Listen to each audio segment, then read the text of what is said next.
sa affaire trafic passeport diplomatique mu mel ni Y'en a marre laale na si lool ginnaaw kilifa Simon Kouka moom itam mu ngi ci loxoy enquêteur yu division des investigations criminelles dinañ am rek seenu réaction wu avocat ci bile journal xeex coronavirus jàngalekat yi nag dinañ leen vacciner laata rentrée des classes ki xamal li ni mel di ministère bi yore lépp lu jëm ci wàllum wérgu yaram ak action sociale moom mi nga xamante ne nag mel na ni kàddu yooyu mu yëkkati yëngalul jàngalekat yi jàpp ni li mu yëkkati nag du lenn lu ci sérieux lu si nekk waaye mbébét bi du lenn lu dul rek fexe ba détourner attention wu jàngalekat yeeg dëkk bi ci jafe-jafe yi nga xamante ne ñu ngi koy dund jamono ji ci jàng beek jàngale bi ñaareelu pàcc xibaar yi xibaaru biti réew lay doon nes tuut ñu faram fàccal leen ko.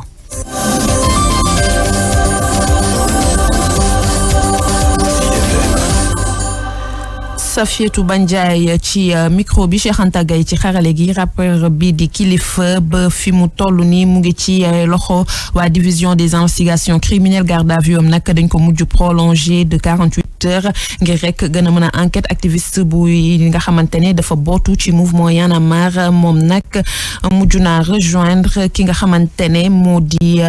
kii di Simon Kouka di beneen naataango mujj na ko fekki moom itam mu ngi en garde à vue foofulee ca dikk ñoom ñaar ñëpp nag ñu ngi leen cité ci affaire bu ñeel trafic passeport diplomatique suñu sukkandiko ci seen kàddu avocat maître Khoureychi Ba bi ñu jokkool ñoom ci seen bopp nag su moyul dinañ leen déféré altine bi di ñëw Khoureychi Ba ñu teewul ay kàddoom. procureur nag moom moo autosaisir ci affaire u jàmbur bi nga xam ni plainte amu ci ñu entendre Kilifeu police gis na ni am na lu mu ko téye donc procureur donc mooy directeur enquête bi téye nañ ko ci mbir boobu ñu def ko garde à vue bi ñu ko waree déféré démb tribunal déféré wuñ ko parce que au dernier moment gis nañu tam que Diallo amoon na ay récrimination maanaam plainte bu mu def contre bi yoon carrément Simon ñu convoqué ko mu ñëw Simon bu ñëwee directement tam ñu déglu ko téye ko pour nécessité d'enquête seen interrogatoire bi ak confrontation bi demee na ni façon bi am ni ñoom teg nañ ci loxo duñ ko bàyyi fi léegi leen di ñu defeere leen ñoom ñaar te bu boobaa ñun yaakaar nañu ni am na élément peut-être yu ñu leen mën a yóbbu flagrant délit atte leen bàyyi leen wala def mais am nañu aussi élément te loolu duñu bett ñu ubbi information jox ko juge pour mën leen téye. mbirum trafic visa la ñuy wax ba léegi bi la yoon nag mu ngi ñeel ay député yu nekk ci mouvance présidentielle bu mu mel ni nag député bi di Malick Gueye bokk ci grand parti mu ngi ci ardu moom ci boppam nag di nakarlu bu baax mbir mi jàpp ni sax dafa choqué ci yëf yi tey rek sàkk bu baax a baax ñu xoolaat mode d'élection wu député yi fii ci Sénégal tey proposé ay liste proportionnelle ci département yi ngir rek ñu gën a mën a jëmmal wala sax jox valeur li nga xamante ne rek moo di assemblée nationale Malick Gueye ñu teewlu ay kàddoom ak Aliou Badara Sonko. bala ñoo dem ci élection législative yi ñu changer le système d'élection des députés jar na ko jar na ñu waxtaan changer système élection député yi doog a dem ci élection député yi parce que bu ñu demee ci élection député te changer wu système élection député yi maanaam député yi ngeen fi gis rek 12e législature 11e législature 13e législature rek moom ngeen fi gis man du buñ ma wax liiruma dara nañ ma wax lan la président bëgg ma voté ko loolu da nga fiy disee lu président bëgg moom la ñuy voté maintenant bu ñu bëggee am député yoo xam ne nag Sénégal moo leen tax a jóg et puis seen i département lañ fa nekkal ak seen i gox ak seen i commune foog ñu bàyyi liste nationale fal leen ci département yi te dooleel def liste départementale bi proportionnelle. cib tënk ci place rek doxu ñaxtu bi nga xamante ne moom la ñu waroon a amal démb collectif ñoo lank bi nga xamante ne seen manifestation bi dañ ko mujj tere ki ko tere di préfet bu Dakar dafa mujj organiser benn conférence de presse boobu li kuréel nag dajale ay organisation société civile ak i parti politique di nakarlu lu ñu duppee violation droit constitutionnel ñoom ci seen bopp nag joxe beneen rendez-vous aljuma bi di ñëw ci banlieue bu Dakar toujours rek ngir nakarlu bu baax a baax yokkute yi nemmeeku ci njëg yi. ñu dem ca Mbour ñetti fan ginnaaw bi ñu clôturé inscription yi ci liste électorale yi ca Diass jamono ji nag ñu ngi toll ci évaluation yi apéris yi nag jàpp ni bilan bu mucc ayib la ñu am ci déroulement opération yi suñ ko xayma ak atum 2019 ndax nag nemmeeku nañ ci yokkute bu toll rek si ñaar fukk ak juróom-ñaar boo jëlee téeméer bu nekk ci électorat bu commune bu Diass dinañ ci dellu si ci suñu yeneeni xibaar ñu wax ci wàllum pandémie bi di Covid-19 ay semaine ginnaaw rek contamination bu bëri bi ñu nemmeeku woon mu mel ni nag tendance baa ngi xaw a wàcc bu baax a baax fan yi mujj lu ñu mel sax dafa mel ni ñu ngi koy gën a dëggal saa yu ñuy dem ñetteelu vague bi nag mel na ni jamono ji mu ngi tàggoog askan wi preuve bi nag mooy bilan bu mujj bi nga xamante ne nemmeeku nañ ko mu ngi am rek lu toll si fanweer rek juróom-ñetti contamination yu nemmeeku si ñaari junneek ñaar téeméer rek juróom-ñetti fukk ak juróom-ñaari test yoo xamante ne rek jot nañ ko amal. ci stratégie de vaccination bi nga xamante ne rek moom lañ ciblé ngir xeex bi les pandémies ministère bi yore lépp lu jëm ci wàllum wér-gu-yaram ak action sociale fas yéene rek vacciner bépp enseignant ak étudiant laata rek ndorteelu rentrée des classes ndorteelu année bi maanaam daal ci rentrée des classes bi mu mel ni secrétaire général bu SAEMS moom ci boppam nag wax bi yëngalu ko ndax nag dafa jàpp ni bile annonce bu ministre de la santé ci bi muy recevoir démb benn loo vaccin moom ci boppam nag jàpp na ni boobule annonce taxawul ndax nag vaccination nekkul obligatoire te mu jàpp ni ci boppam que lu ni mel annonce la ndax amul benn concertation wala waxtaan boo xamante ne rek amal nañ ko ci mbir moomu le Saourou Sène di secrétaire général SAEM suñu teewlu ay kàddoom. moment bi may wax ak yow li wette woon mooy am na ay jàngalekat yu bëri yoo xam ne déjà jël nañ seen vaccin tout comme am na ñoo xam ne jëluñu ko waaye nag li ñuy préciser rek mooy amul benn texte boo xam ne dafay def obligation nit ki pour mu vacciner wu muy jàngalekat ak keneen comme texte boobu nag amul kenn mënul obliger jàngalekat bu bëggul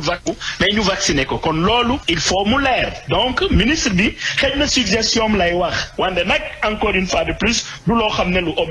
obligatoire la. beneen réaction syndicat jàngalekat bi la yoon di bu secrétaire général bu CUSEMS Abdoulaye Ndoye jàpp ni rek lii du lenn du dul rek génne xelu askan wi jamono ci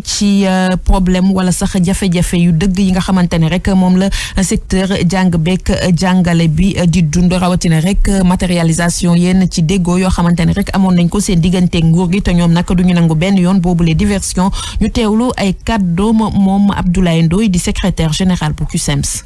loolu nag ñun moo doon suñ position ñu am lijaasa ñu jël leen ñeneen yi ñu organiser concours parce que gis nañu woon fi LD gis nañ fi quota sécuritaire yi problème yi mu indi ci njàng bi def ñu ko nag def nañu leneen gis nañu ñu bëri ñu am diplôme professionnel jëluñu leen nguur gi ministre de l'éducation nationale dañu assumer seen action assumer seen responsabilité buñ fi jéem a takkal kenn ci seen si communiqué baa ngi fii suñu position bu ñu waxoon démb moom la ñu waxaat tey dañu ne lépp dañ ko teg ci clarté transparence démocratie organiser concours buñ ko defoon tey coow du am.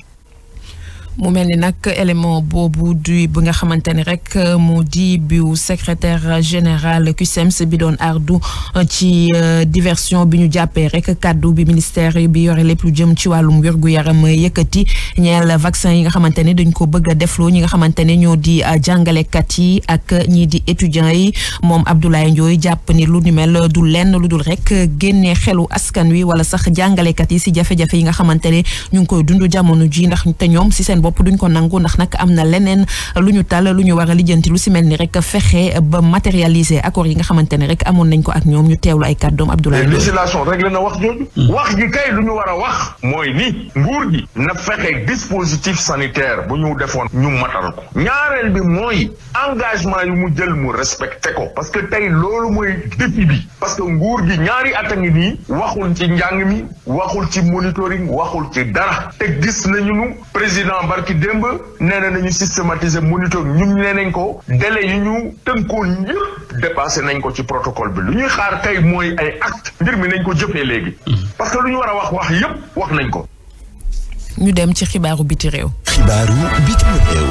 xibaaru biti réew ñu dooree ko ca Guinée bi nga xamante ne rek mission diplomatique bu CEDEAO dafa mel ni rek jeexal nañ seen mission googule ay ministre yi nga xamante ne rek ñoom lañ fa yebaloon wala sax yi nga xamante ne moom la organisation ouest africaine bi yebaloon foofu la jot nañoo gis nag ki nga xamante ne moo di président Guinée bi ñu fa daaneel di président Alpha Condé ñoom nag li ñu fa jëlee moo di rek mu ngi ci jàmm ak salaam suñu sukkandikoo ci président bu commission bu CEDEAO leneen nag lu ñu mën a wax ci wàllum Guinée moo di rek Union africaine mi nga xamante ne ne rek jël na ndogalu suspendre Guinée ci bépp activité boo xamante ne rek sekkoon na ko ak ñoom ginnaaw boobu les coups d'état ñu jógee fa dem ca Côte d'Ivoire foofu nag ancien premier ministre ivoirien bi di Charles Konan Banny moo faatu démb moom nag dañ ko évacué woon ca Paris ci samedi bi weesu ginnaaw rek ay complications yu mu amoon ñeel jàngoro bi di Covid-19 bi nga xamante ne moo ko daloon ba mu mujj faatu ci hôpital américain bu Neuilly yi ginnaaw rek bi mu amee lu toll ci juróom-ñaar fukki at ak juróom-ñett nekkoon na personnage bu am solo loolu wala sax bu central ci scène politique bu Côte d'Ivoire ginnaaw rek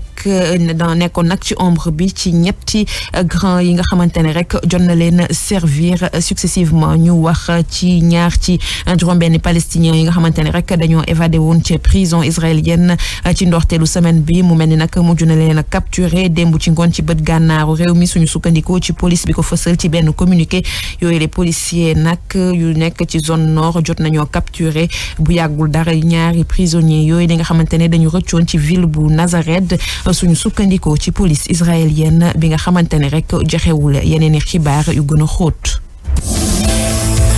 8h41 mu mel ni sax élément boobu wala sax xibaaru biti réew yooyu mooy ndax képp xibaar yi Safiatou Ba nekkoon ci micro bi Cheikh Anta Gueye si xarale gi jaa ngeen jëf ñu bàyyi leen ngeen wéy ak programme bu première radio urbaine bu Sénégal Zik FM.